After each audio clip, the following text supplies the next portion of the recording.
Ah oui, non, pardon, tu répondais, sorry.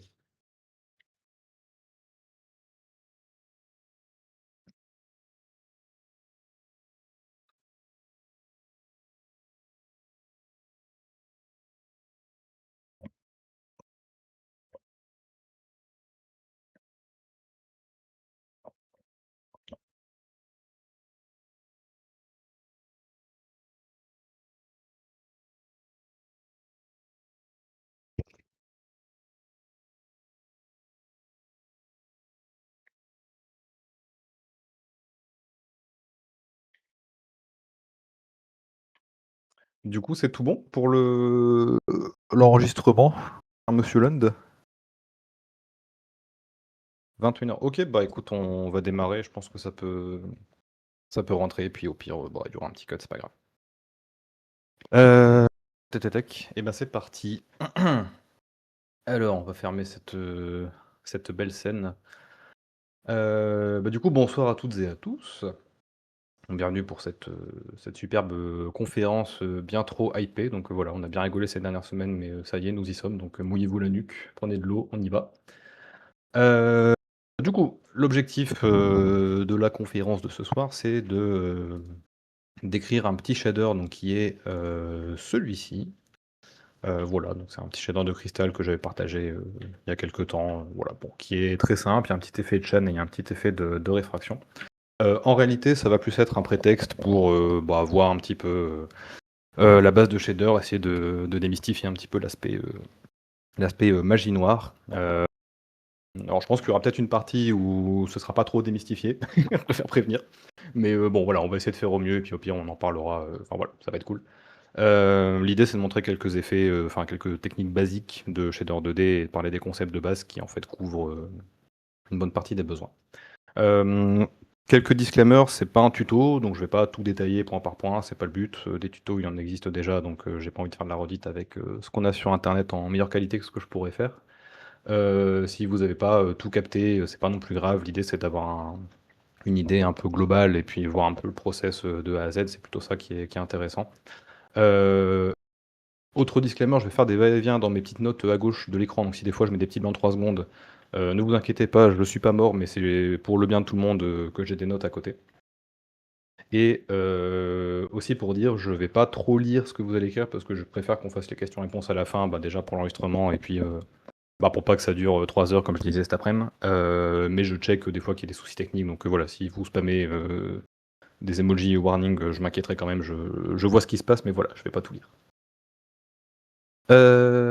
OK. Bah, du coup, on est parti. Donc, alors au niveau du setup, donc c'est très simple. On va juste avoir un petit sprite 2D pardon, dans la scène, dont on va enlever le matériel. Donc là, voilà, on revient sur un truc, de base avec un petit ordering, voilà, setup vite fait. Jusque là, tout le monde sait faire.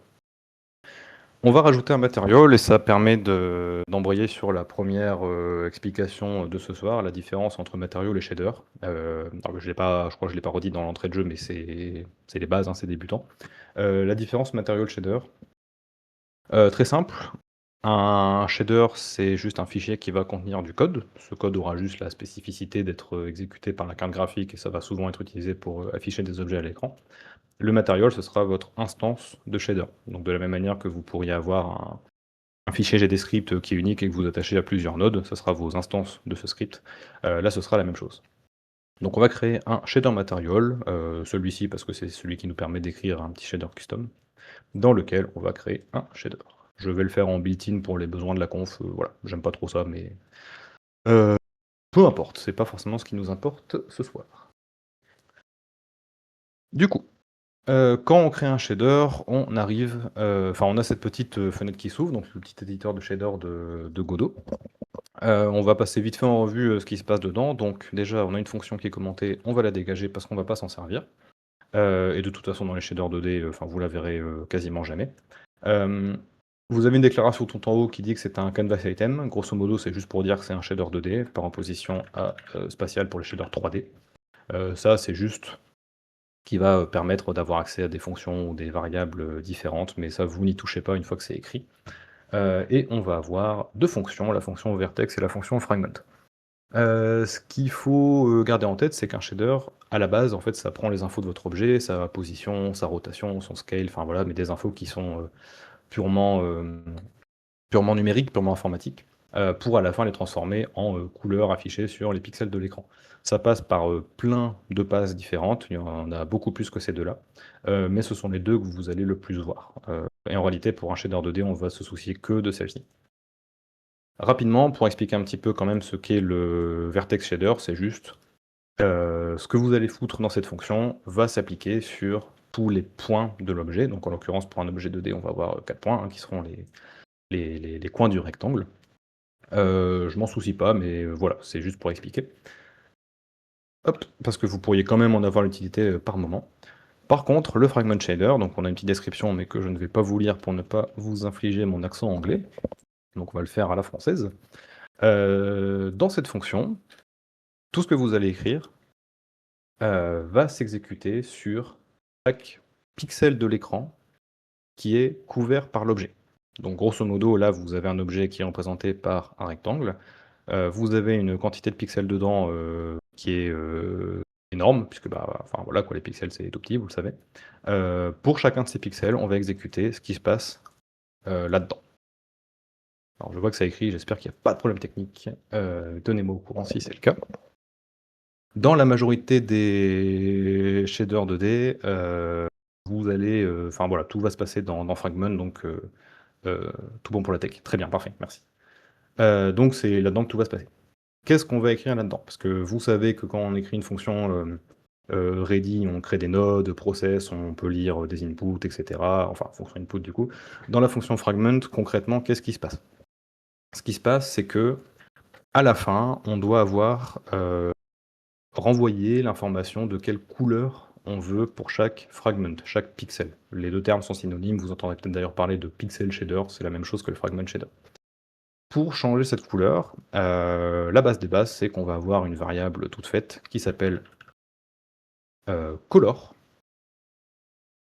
dans laquelle, pardon, en fait, j'essaie de lire en même temps, du coup, je vais refaire ma phrase. Donc vous avez la variable color, heu, que vous pouvez assigner pour changer la couleur finale. Donc cette couleur, c'est un format, donc c'est un vecteur 4 puisqu'elle va avoir 4 composantes. Le channel rouge, le channel vert, le channel bleu et le channel alpha. Je suppose que globalement ça c'est une info qui est connue, mais dans l'idée voilà, une couleur, c'est une synthèse additive, hein, donc vous avez un niveau de rouge, un niveau de vert, un niveau de bleu. Et l'alpha qui va gérer la transparence. Un exemple, très simple, de ce qui se passe, c'est que si jamais ici, hop, je mets 100 partout, donc les valeurs vont de 0 à 1, j'ai un effet qui est tout blanc. Donc, ce qui est surtout intéressant à constater, c'est que comme j'ai 100 dans mon channel alpha, vous voyez bien que j'ai plus la forme et que les pixels transparents, bah, ne le sont plus. Donc ça, c'est aussi une façon de vous signaler que c'est pas parce que sur une texture à la base, les pixels sont transparents qu'ils ne sont pas affectés par le shader. C'est aussi pour ça que vous entendrez parfois dire qu'en exportant des textures, il ne faut pas laisser trop de bordures transparentes sur les côtés. C'est pas juste que ça prend de la place pour rien, c'est que ça peut vraiment, coûter des performances pour rien.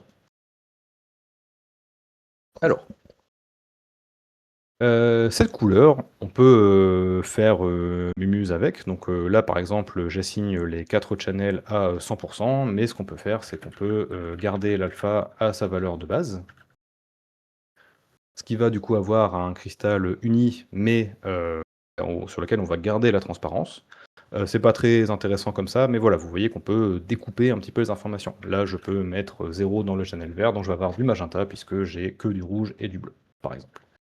Ce qu'on peut faire, c'est qu'on peut aussi, modifier indépendamment, certains channels. Donc, ce que je vais faire ici, c'est que je vais, prendre les channels rouge, vert, bleu, donc je ne vais pas toucher à la transparence et je vais venir les modifier en faisant arbitrairement, bon c'est faux, c'est pas arbitraire, c'est prévu dans les notes, je vais multiplier par 2. Donc ça, c'est ce qui peut permettre, par exemple, de cramer la couleur. Dans l'idée, on a déjà un effet qui peut marcher puisqu'on a déjà un petit effet qui met en avant un élément, mais on peut faire un peu mieux puisque, en shader, un truc que vous allez faire, bah, très souvent pour des petits effets, sympas en 2D, c'est, faire de l'animation. Donc vous allez utiliser une variable qui est le time, qui va agir un petit peu comme le delta que vous avez dans le process, dans les grandes lignes. Et alors, je vais copier-coller la ligne de mes notes comme un bourrin, puisque de toute façon, voilà, je vais pas tout expliquer en détail. Mais vous pouvez avoir des effets qui permettent d'avoir un petit pulse sur la couleur. Concrètement, je prends le time, hein, je l'accélère, je le mets dans un sinus pour avoir une petite courbe. Et puis ensuite, enfin bon, ça c'est des petits détails pour affiner l'effet, mais vous voyez bien que les maths sont pas extrêmement complexes. Mais dans l'idée, on a déjà un effet qui pourrait être utilisé dans un jeu, hein. Ça peut être carrément un comment dire? Bah, un effet de mise en avant d'un objet interactif, un truc qui spawn, j'en sais rien, mais voilà, ça peut déjà fonctionner alors qu'il y a pas grand chose, quoi. Avant de continuer, on va faire un petit jump dans une autre scène, puisqu'on va parler d'une autre notion. Donc ça, c'est donc la color, je pense que c'est compris, hein, c'est le résultat final de votre shader. Alors je vais le commenter pour l'instant. Et on va parler des UV. Alors donc c'est maintenant qu'il faut vous mouiller la nuque, pour le coup. Hop. Alors bienvenue dans cette scène beaucoup plus austère que la précédente, j'en ai conscience. Un chevaux des terreurs en majuscule. Vous inquiétez pas, vous réussirez à dormir, ça va bien se passer. Alors, que sont les UV? Les UV, ce sont les coordonnées du pixel sur lequel vous êtes au moment où vous exécutez votre shader. Bon, cette définition, elle est dans l'idée plutôt simple, mais en réalité, ce qui est très compliqué avec les UV, c'est de savoir comment les utiliser. Et ça va être peut-être un peu le gros disclaimer de cette partie, c'est que je pense, enfin, je peux me tromper, mais je pense que la meilleure, voire la seule façon de comprendre ce que sont les UV, c'est de les manipuler, quoi. C'est pas pour dire que je vais pas tenter d'expliquer, mais en réalité, enfin voilà, on a beau se creuser la tête sur bah, qu'est-ce qui est la meilleure explication, etc. C'est vraiment en manipulant qu'on se rend vraiment compte de ce qu'on peut en faire et de comment ça fonctionne. Mais voilà, on va essayer d'aborder le sujet au moins en surface pour essayer de voir un petit peu l'idée. Donc les UV, comme je vous l'ai dit, c'est les coordonnées de votre fragment, de votre pixel. Grosso modo, ici, donc quand vous êtes en haut à gauche, vous avez la coordonnée 0, 0, et quand vous allez vers le bas, vous avez la coordonnée 1, 1. Donc en X, hop, vous allez sur la coordonnée 1, 0, et ici 0, 1. Donc c'est un système de repères orthonormé tout simple. Je viens de lire la question, vec2, c'est l'équivalent de vector2 en GDScript. Effectivement, c'est deux flottes. Donc les UV sont du coup un vecteur 2, transition, puisque du coup, vu qu'on a une coordonnée XY, c'est cohérent de le ranger dans un vecteur 2. Ce qu'on peut faire, c'est qu'on peut afficher les UV pour essayer d'avoir une meilleure représentation de ce qui se passe. Donc pour ça, on va modifier la color, comme on l'a vu avant. On va foutre les UV dedans, rien en bleu et transparence à 0, opacité à 100%. Donc là, on a une visualisation des UV. Il se passe quoi? Il se passe qu'on regarde des UV. C'est un très bon moment. Donc là, on a un petit gradient qui est assez joli, mais qui ne veut pas forcément dire grand-chose. Vu qu'on a mis les UV en X, d'ailleurs, je vais le faire de manière plus explicite. Donc on a les UV en X dans le channel rouge, les UV en Y dans le channel vert. Donc l'idée, c'est de montrer que les UV en X nous donnent l'information horizontale d'où on se trouve, puisqu'on est de plus en plus rouge sur l'axe horizontal, et on est de plus en plus vert sur l'axe vertical, puisque les UV en Y augmentent. Donc quand vous avez besoin dans un shader de savoir où vous vous trouvez en horizontal ou en vertical, vous utilisez X ou Y. Alors, hop, petit check de note rapide. Ok, on va revenir sur ce qu'on avait avant, donc sur le petit checker. Donc ça, c'est la grande idée derrière les UV. Maintenant, la question, c'est c'est cool, qu'est-ce qu'on en fout? Alors, je vais désactiver ça. Hop, je viens de le voir. Qu'est-ce qu'on en fait? Puisque les UV sont les coordonnées de là où on se trouve, c'est ce qui permet de lire une texture au bon endroit, bien dans le carré, propre, etc. Sauf que ces UV, ce qui est cool, c'est qu'on peut les déformer avant de lire une texture, ce qui va permettre d'avoir d'avoir une texture qui s'affiche différemment. Exemple très simple, je prends les UV sur l'axe X, donc l'axe horizontal, et je vais les décaler de 0 à 1. Et j'ai pas mis le plus égal. Voilà, ça va mieux marcher. Parfait. Du coup, là, ce qui se passe, c'est qu'on a un petit peu décalé nos UV. Donc là où avant, on avait les UV qui allaient ici de 0 à 1, maintenant, ils vont de 0 qui se trouve ici, puisque là, on a le 0,1, à 1 qui se trouve ici. Et là, sur le côté, on a un genre d'effet un peu buggé, mais en fait, c'est normal, c'est juste que les UV vont répéter le dernier pixel à l'infini. C'est un clamp, en fait, entre 0 et 1. Ce qu'on peut faire, alors ça, on peut le faire soit avec des petites maths, soit ici dans Godot, on a des outils pour. On peut activer le repeat, ce qui va permettre d'avoir nos UV qui vont se répéter à l'infini quand on va dépasser le cadre 0,1. Donc maintenant, ce qu'on va faire, c'est qu'on va remplacer le 0,1 par le time, et du coup, on va avoir un scroll infini. Alors je m'excuse, je vais vite ralentir parce que je pense que ça va détruire les yeux entre la compression et voilà. Donc, voilà, avec l'activation de la répétition et le fait d'utiliser le time, bah, on a un scroll infini très simple. Ça peut servir à énormément de choses. Si vous avez un effet de flamme et que vous voulez un truc qui monte, enfin, non, bah, non, là, moi je l'ai en tête, mais c'est pas forcément clair, donc on va prendre un autre exemple. Si vous avez des nuages qui scrollent à l'infini, on y vient plus tard. Ça fait une cascade, tout à fait, et bah, c'est une transition parfaite parce qu'il y a un petit effet de cascade après pour faire une petite démo. Donc voilà. Ensuite, bah, vous pouvez manipuler, enfin vous pouvez le mettre en Y, bah, du coup ça va plus faire cascade. Sauf que bah, pour une cascade, on veut que ça aille vers le bas, donc plutôt que d'additionner, bah, on soustrait. Voilà.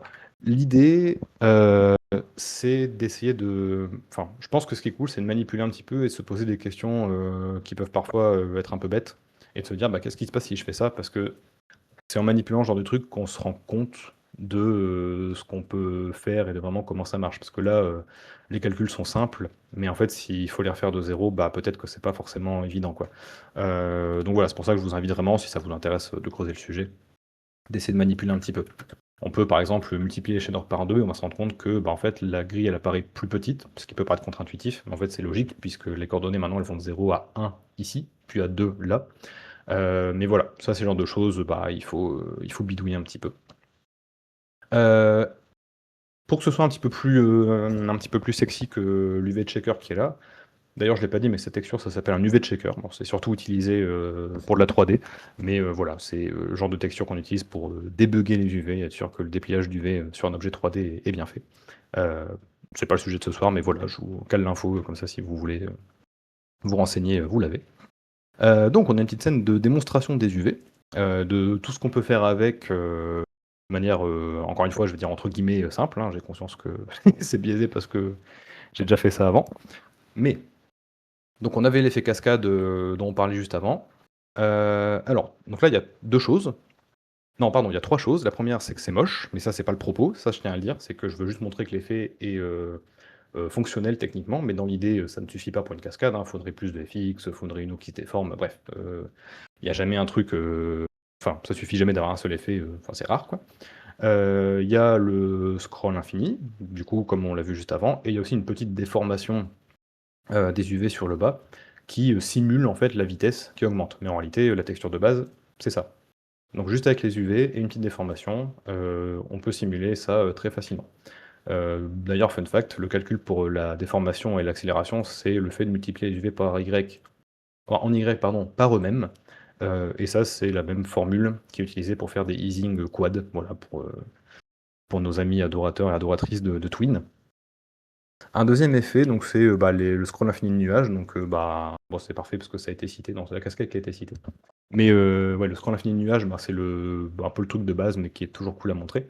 Dédicace aux outils de Godot qui permettent aussi de créer des noises dynamiquement, ça c'est vachement cool. Donc bah, l'effet de noise là, enfin, j'ai rien fait pour l'avoir, quoi. J'ai juste créé un noise dans Godot et puis après, bah, faut faire mumuse avec les sliders, mais ça marche vachement bien. Et sinon, bah, au niveau de l'effet, bah, c'est scroll infini comme vu juste avant. Il y a juste un petit fade sur le bas, pour le plaisir, mais qui vient aussi avec les UV en Y puisque ce fade sur, le bas, bah, a besoin de l'information de où on est en hauteur, donc encore une fois les UV. Un petit effet de radar, ça pareil c'est très cool parce que, enfin de toute façon je veux dire que tout est cool, mais bon voilà, c'est le genre d'effet qui est, comment dire? Qui est assez sexy à regarder parce que les calculs c'est genre, ce genre de merde, auquel on comprend pas, forcément, tout. Mais ça, c'est des maths qui viennent d'internet. Moi, j'ai pas écrit ces fonctions, on peut les trouver, on peut les importer. Et derrière, on n'a plus qu'à appeler une petite méthode et on transforme les UV d'un référentiel, droite-gauche, enfin, comment dire? Vertical-horizontal, à un référentiel où on a l'angle, autour comment dire? Autour du milieu et la distance en Y. Donc là, si par exemple, pour mon effet, je mets le Y, avec une minuscule ce sera mieux. Voilà, j'ai un peu le même effet, mais qui s'applique, de manière, circulaire et puis là, je pourrais l'inverser pour un effet de pulsation, un effet de un idle de bouclier par exemple, ou que sais-je, voilà. Juste faire une petite modif sur le Y, juste ici. Bon, on va le faire, hein. Mettre un petit plus au lieu d'un moins et d'un coup, hop, voilà, c'est une transformation, complète, de ce qui se passe. Heu et ça, c'est le genre de truc, je pense, qui vient avec, bah, voilà, le fait de manipuler un peu au pif, tester, voir ce que ça donne. Ce qui est très cool aussi avec les shaders, c'est que c'est un peu une discipline, enfin, comment dire? Qui permet de faire un truc, tant que ça marche, c'est bon. Dans le sens où on fait pas un truc très sensible. Évidemment, selon les shaders, voilà, il peut y avoir des problèmes de performance et cetera, mais globalement, c'est uniquement visuel, donc tant que ça marche, il y aura pas de galère, il y aura pas de problème de compilation, enfin, vous le verrez. Donc hésitez pas à juste tester, à juste bidouiller et puis une fois que vous avez un résultat qui vous plaît, bah, c'est que c'est bon, quoi. Je passe en revue, ceci, assez rapidement. Alors j'espère que je vais pas aller trop vite non plus, mais bon, voilà, on va essayer de doser. Donc j'ai pris ce mignon, petit, decoy, comme cobaye. Donc un effet que moi j'ai pas mal utilisé, sur certains projets, c'est le fait d'avoir une, bon, je vais zoomer sur chacun, d'avoir, un petit peu de salissure, on va dire, sur le bas du sprite. Ce qui est cool parce que ça vous permet en fait de mettre ça, sur tous les sprites de votre jeu en fait et donc vous pourriez très bien avoir, un jeu avec énormément d'entités, des buildings et cetera, en top down, et puis vous pouvez, changer le biome pour que ce soit du sable ou de la boue et puis voilà, vous mettez ça sur toutes vos entités. Ou alors si votre perso d'un coup marche dans la boue, bam, vous le mettez d'un coup et puis après vous pouvez le faire fade. Voilà, vous pourriez avoir ce genre d'effet et si on regarde le shader, bah, il est extrêmement simple quoi. C'est, 4 lignes et c'est de la manipulation d'UV. Je crois pas l'avoir dit, mais je vous filerai pas le projet parce qu'il y a des textures de mon jeu, mais aucun problème pour vous filer, tous les shaders et puis s'il faut je changerai les textures pour, vous filer ça, aucun problème.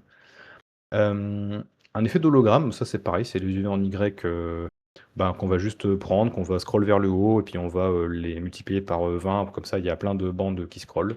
Voilà et puis à la fin on rajoute juste, un genre de vert, enfin un mélange entre un vert et un bleu et puis, voilà, on a un petit effet d'hologramme. Un effet de glitch qui fait un petit peu le combo, des UV en X et en Y, puisqu'on va avoir les UV en Y qui vont couper la texture en chunk. Bon, celui-là, pour le coup, c'est pas forcément plus simple à écrire, en débutant, je le reconnais, mais dans l'idée, c'est vraiment prendre les UV en Y, couper en chunk, et puis ensuite appliquer un offset aléatoire sur les UV en X et voilà, on a un petit effet de glitch, bah, qui marche suffisamment bien, tel quel.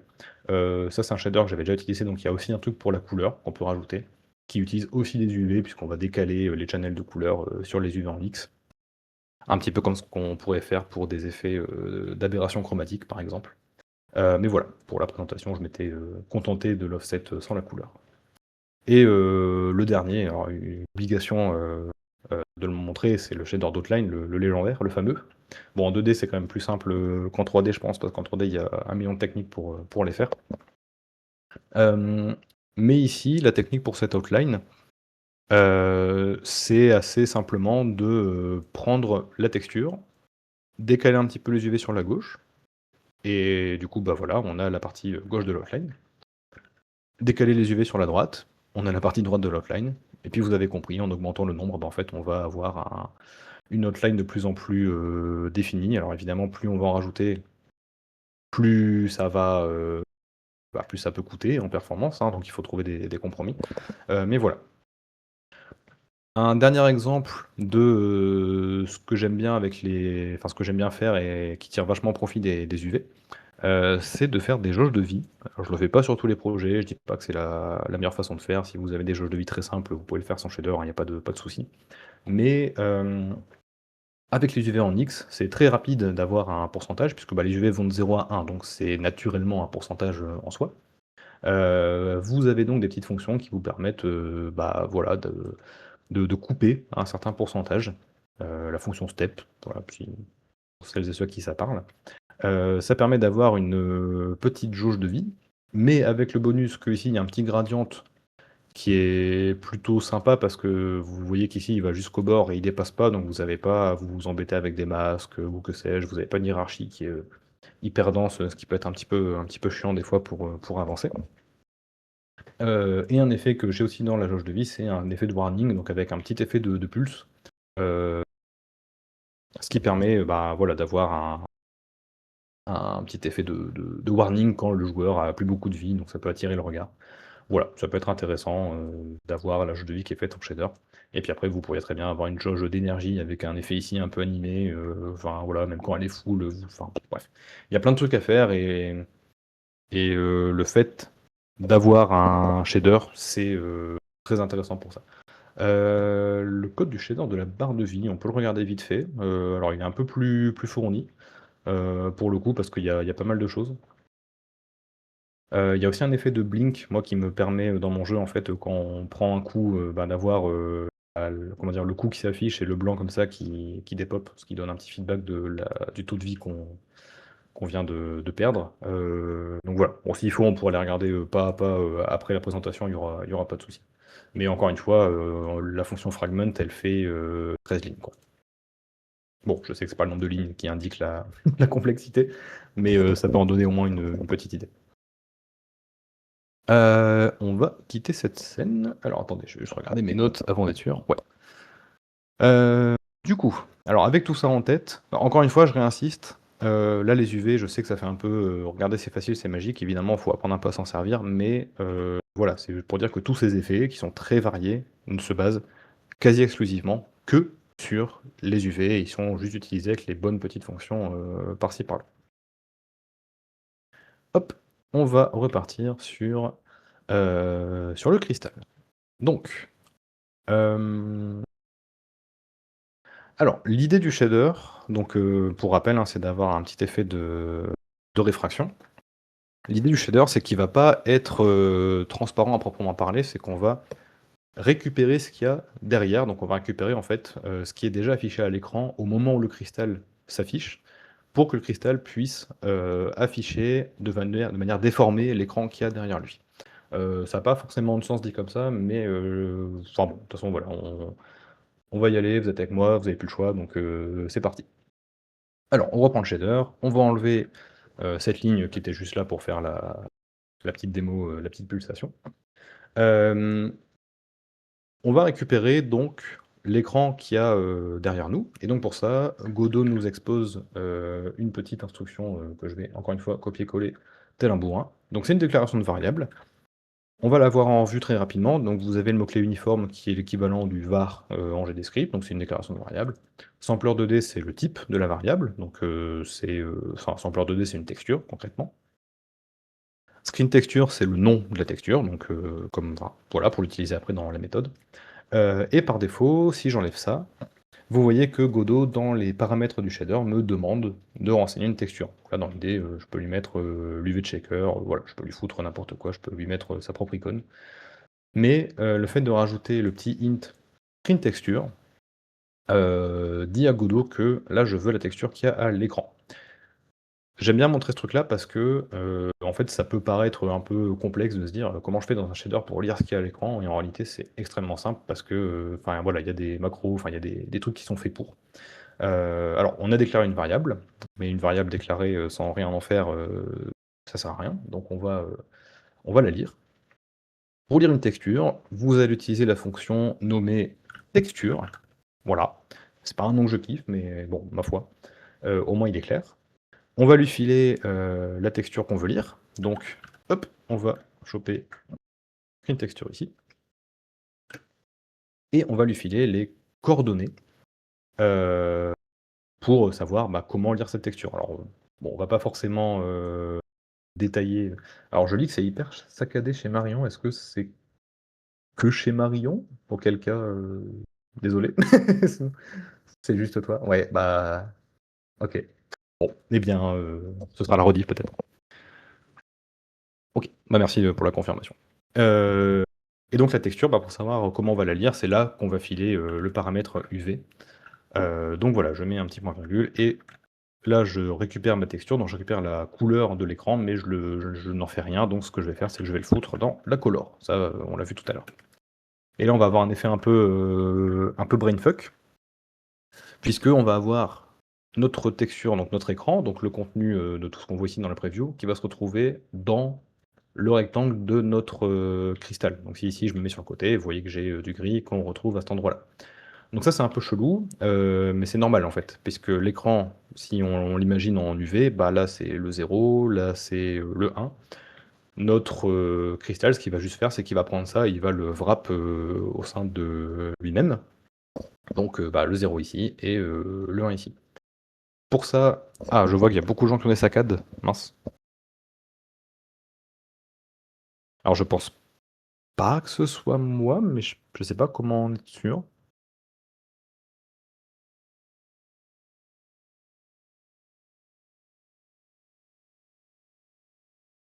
Ok. Bah écoutez, désolé, je vais continuer. Puis bon bah possiblement rediff pour celles et ceux pour qui ça rame.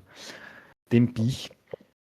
Donc là, ce qu'on va faire, c'est qu'on ne doit pas utiliser les UV pour lire l'écran, on va utiliser les screens UV, donc qui est un autre raccourci. Voilà, que je vais pas détailler, mais qui va faire le travail, puisque là, d'un coup, hop. Alors, on a le cristal qui semble avoir disparu. En réalité, il n'a pas disparu, c'est juste que comme il affiche ce qu'il y a derrière lui, bah, en fait, forcément, il a l'air d'avoir mis un peu une cape d'invisibilité. C'est un peu ça l'idée, quoi. Donc c'est pas une disparition. Euh, ce qu'on va faire. Ok, pardon, j'étais en lecture de notes. Maintenant, on va passer à l'effet de réfraction. Donc l'idée, c'est que ici, on a les UV qui nous permettent de lire et afficher cette portion de l'écran. Comme on l'a vu juste avant, les UV, on peut les foutre dans une variable. Donc là, hop, je vais appeler ça screen UV. Alors, je les mets dans une variable parce que c'est une valeur qui est en lecture seule, hein, donc je ne peux pas la modifier telle quelle.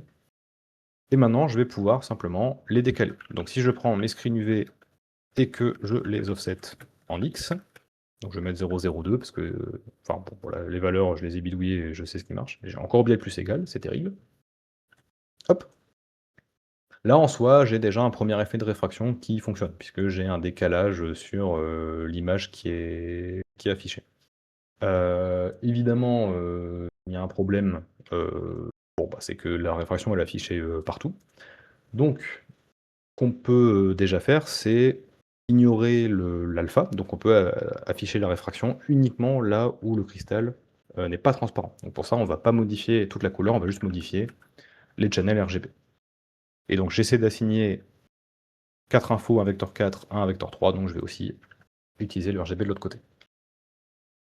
Alors là, c'est pas forcément évident sur le partage d'écran. Là, je m'en veux un peu d'avoir pris un sol qui n'est pas aussi, aussi marqué, mais je pense qu'on doit voir à peu près que l'effet de réfraction s'applique uniquement là où il y a le cristal. Autre, alors second souci, sans doute assez, obvious, bah, c'est qu'il y a plus le cristal, donc il y a quand même l'effet de réfraction, mais on veut, idéalement récupérer, notre info. Pour ça, ce qu'on veut, c'est pas, juste faire un blend, chelou, entre les 2. Ce qu'on veut, c'est afficher la réfraction là où il y a des cristaux. Donc, pas là où il y a la line, pas là où la matière est peut-être trop dense. Donc on va utiliser ce qu'on appelle un masque. Alors un masque, c'est une texture qui est en niveau de gris, donc qui va ressembler à ceci, hop, qui va nous donner l'information de où est-ce qu'on veut appliquer ou non un effet. Euh, le masque, il faut vraiment le voir, non pas comme une image, mais comme une information numérique qui va de 0 à 1. Comment dire, c'est là quand on écrit un shader, en fait, on se dit bah c'est cool parce qu'on a des images, on a du visuel, mais derrière, en fait, c'est vraiment des maths qu'on va manipuler. Le noir, c'est une valeur qui vaut 0 en termes de couleur, le blanc, c'est une valeur qui vaut 1. Donc on a un pourcentage, en fait, avec un masque de où est-ce qu'on veut appliquer notre effet. Ce masque, pour info, je l'ai fait sur Photopea comme un bourrin avec des différents filtres. Voilà, il n'a pas forcément été fait de manière trop clean, mais justement, on s'en fout, ça va très bien marcher. On va commencer par accéder au masque. Donc, pour y accéder, on va encore déclarer une variable. Pareil, c'est une texture, donc uniforme, sampleur 2D. Et je vais l'appeler réfraction masque. Cette fois, je ne mets pas le int screen texture. Hop, je vais la mettre dans les paramètres de mon shader. Donc j'ai mon petit pouf, réfraction masque. J'ai déclaré une variable, mais je n'en fais rien. Donc pour l'instant, forcément, rien ne se passe.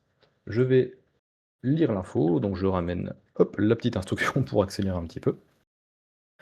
Donc, c'est la même fonction qu'avant, hein, j'appelle la fonction texture, je lui file le masque. Cette fois, je lui file les UV locaux, pas les UV de l'écran, puisque je veux lire le masque sur Bah, sur l'objet lui-même, quoi, il a été pensé pour ça. Donc si je l'affiche, hop, voilà, vous voyez bien qu'il est ici et que je peux utiliser son information telle quelle.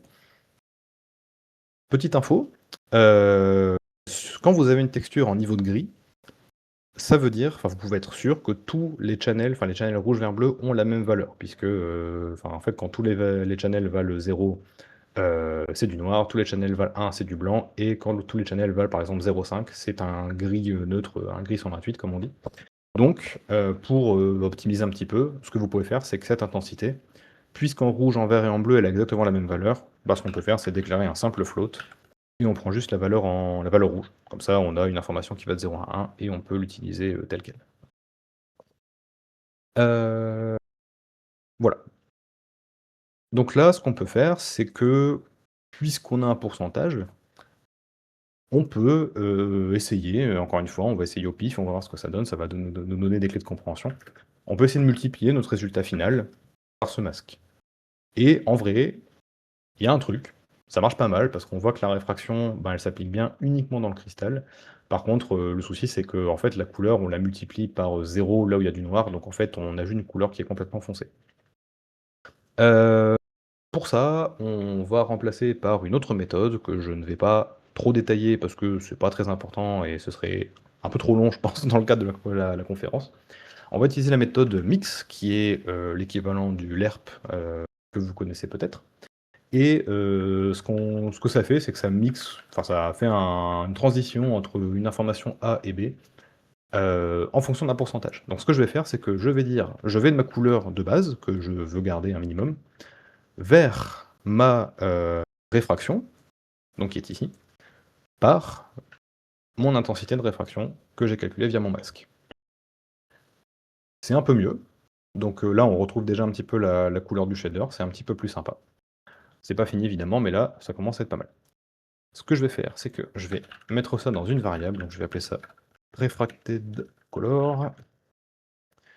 Hop, histoire de clean up un petit peu le code et que ce soit pas trop indigeste.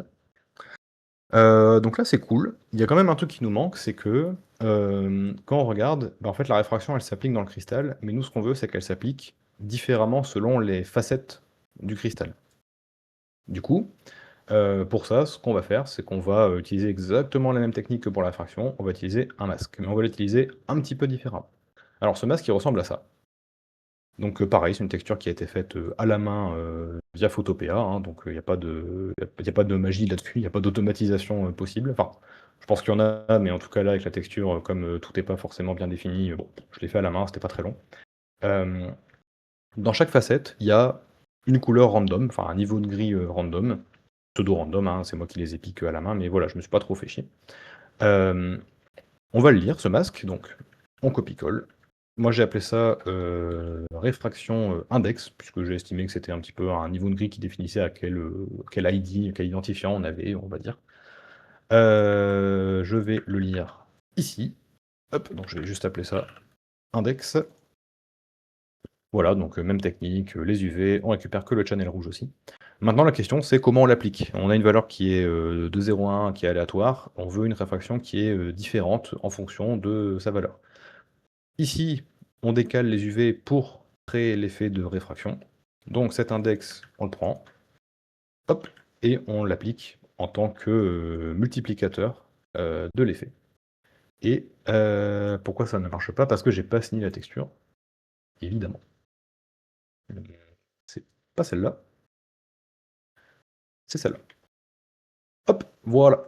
Et là, du coup, puisqu'on multiplie par 0,02, mais avec un pourcentage pour pondérer l'effet, bah, du coup, l'effet de réfraction est terminé.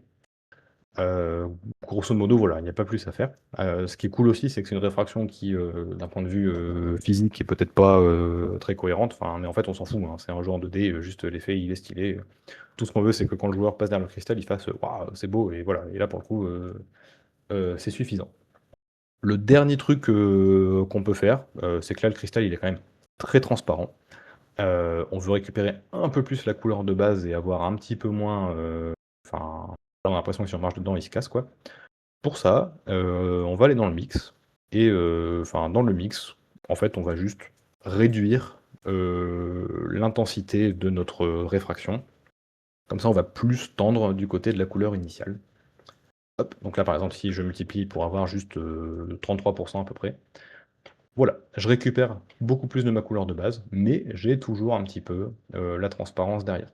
Bon, ça implique de connaître comment fonctionne le mix ou les LERP, évidemment, mais les maths derrière sont pas compliqués, et après quelques tests, on se rend assez vite compte de comment ça fonctionne. Faites-moi confiance. Et grosso modo, ben là, l'effet est terminé. Donc c'est de la lecture de masque et juste, voilà, décaler les UV, comme on l'a vu juste avant. Il manque un dernier truc, qu'il y avait sur le shader de base, c'est le petit effet de shine, qui passe, sur le côté. Et pour ça, la solution, c'est, de ne pas réinventer la roue. Donc ça, c'est un comment dire? Un point que je tenais quand même à souligner, c'est que des shaders, il en existe à l'appel que vous pouvez trouver sur internet. Pardon, j'ai bafouillé. Du coup, on ouvre Godot Shader. Voilà, j'avais prévenu qu'il allait intervenir ce soir. Des effets de shine, c'est le genre de shader où on peut se douter que ça existe déjà, quoi.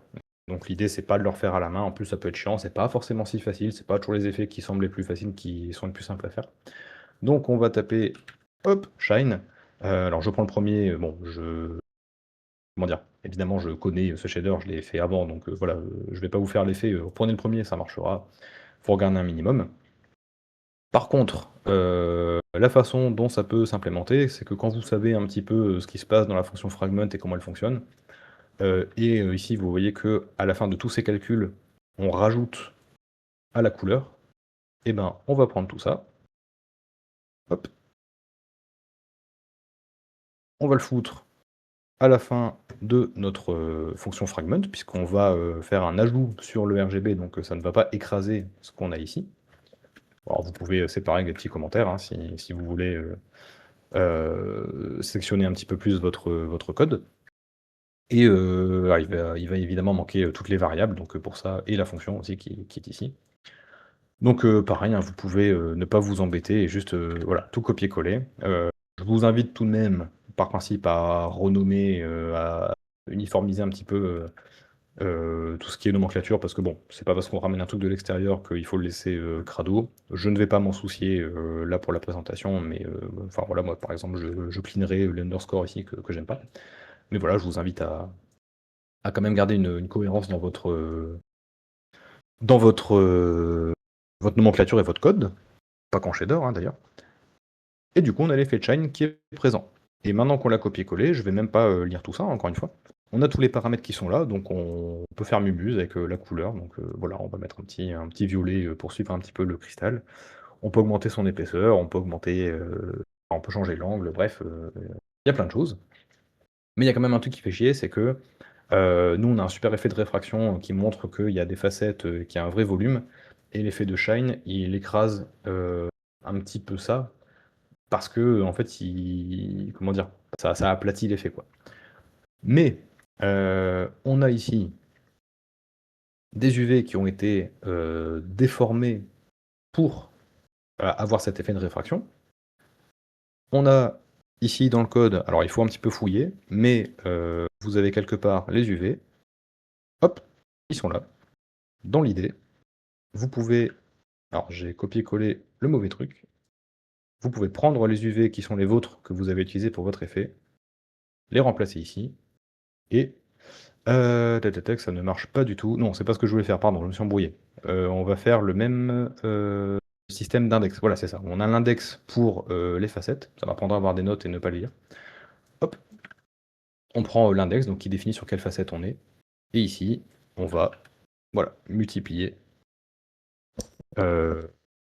l'offset sur les UV dans la fonction. Je vais même pas lire en fait ce qui se passe là-dedans. C'est juste que je chope là où il y a les UV, puisque je sais que c'est là que je vais avoir l'effet de masque.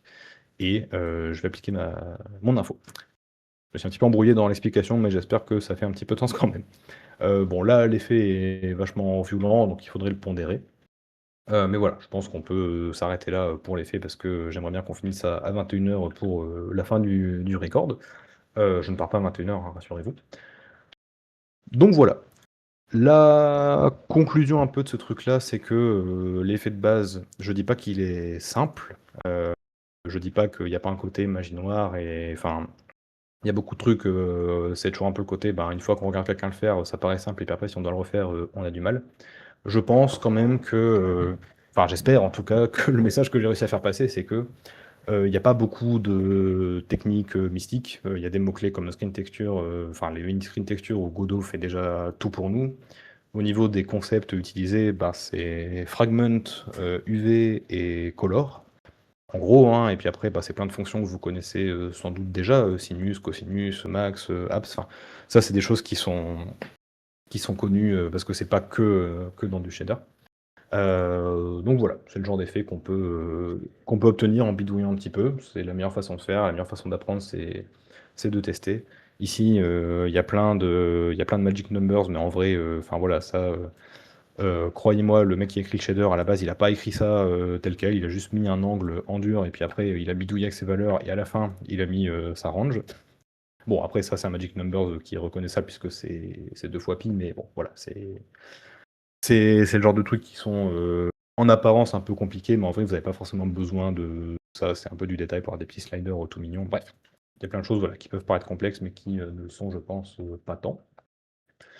Euh, et voilà. Alors, si je devais apporter un semblant de conclusion, bah, c'est un petit peu tout ce que je viens de dire. N'hésitez pas aussi à bah, juste trouver des use cases concrets pour vos projets. C'est souvent ce qui fait un peu peur, c'est de se dire, bah, en fait, les shaders, on connaît pas, et enfin, on essaie de choper un truc sur Internet, mais juste des fois, il y a des trucs qu'on peut faire dans son projet. Alors, projet 2D, hein, encore une fois, là, je suis plus dans ce truc-là. Alors, ce que j'ai dit, les concepts sont réapplicables en 3D un minimum, mais je parle vraiment de la 2D. Pas hésiter, quand il y a un petit effet où vous vous dites, bah, un shader, ça pourrait être sympa, bah, d'essayer de le faire. Au pire, ça marche pas, c'est pas grave, quoi, enfin, vous auriez essayé. Si vous avez une galère, bah, il y a des channels d'aide sur notre serveur, hein, donc faut pas non plus hésiter à partager ça. Bah, même avec des petits shaders tout simples, on peut vite rajouter beaucoup de vie à un jeu, on peut rajouter du dynamisme avec, parce qu'on peut les connecter au code. Donc voilà, ça peut ajouter beaucoup pour certes un petit temps d'apprentissage, mais ensuite pas énormément d'efforts, je pense. Et voilà, et bah, comme on va arriver à 21h, il est temps pour moi de vous remercier, de vous inviter à Wishlist Paradox Tower comme ça a été demandé. Et puis, bah, voilà, si vous avez des questions, je crois qu'il y a un système de levage de main, enfin de prise de parole, donc je sais pas comment il marche, mais on peut improviser ça, donc voilà. Et sinon, il y a aussi toutes les questions à l'écrit, j'ai vu que vous aviez tagué avec un question en majuscule, donc ça va être parti pour scroller.